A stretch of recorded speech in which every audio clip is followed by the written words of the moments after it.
In 1981, the world of music was shifting faster than most people realized.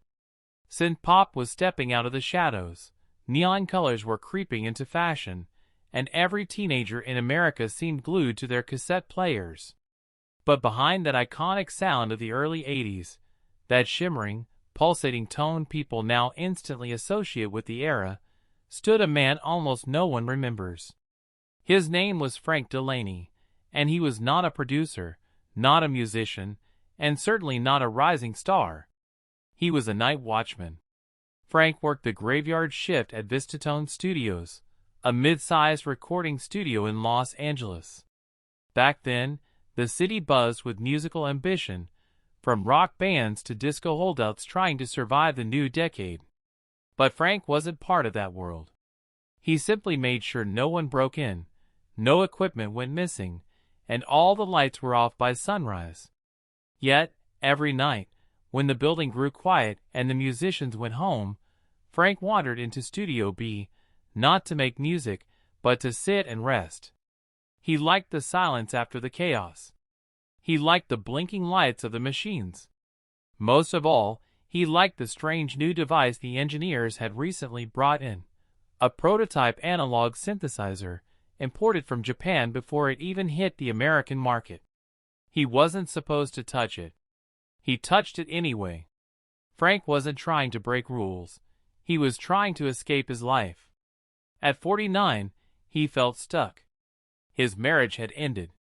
His sons barely called. His bills piled up.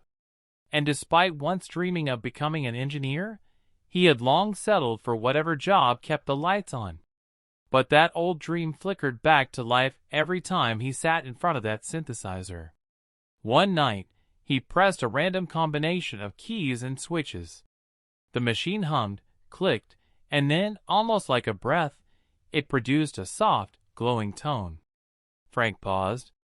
It didn't sound like the usual synth patches. It was warmer, fuller, almost emotional. He adjusted two knobs, then another, and suddenly the sound transformed into a bright, rhythmic pulse, the kind that felt like the heartbeat of the decade that was just beginning.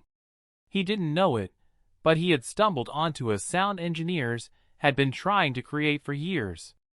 A week later, while Frank was tinkering with the machine again during his break, someone walked into the studio.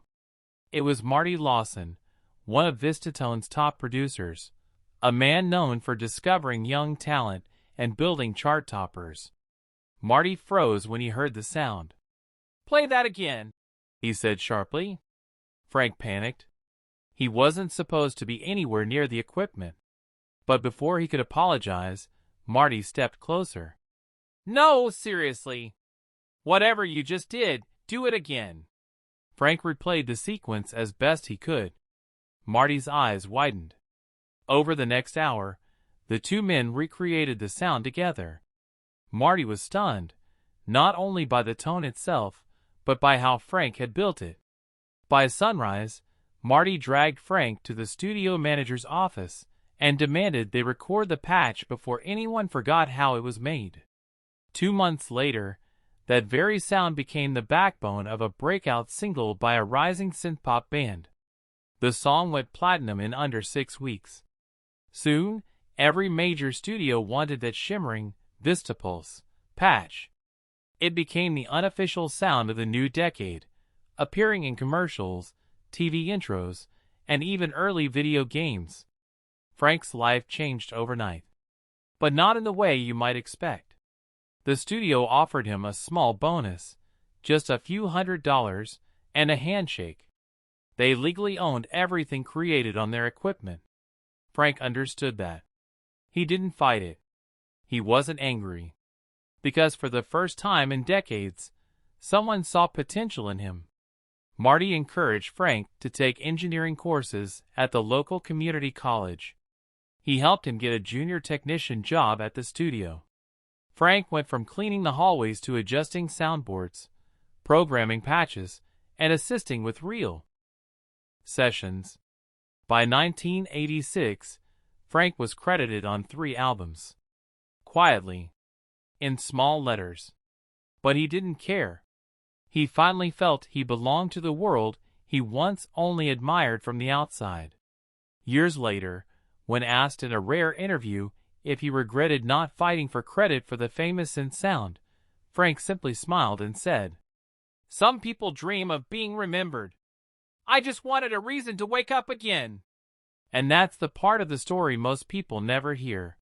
Behind the neon lights, behind the platinum records, behind the sound that defined a generation, stood a tired, overlooked night watchman who pressed the right key at the right moment, simply because he still believed life could surprise him.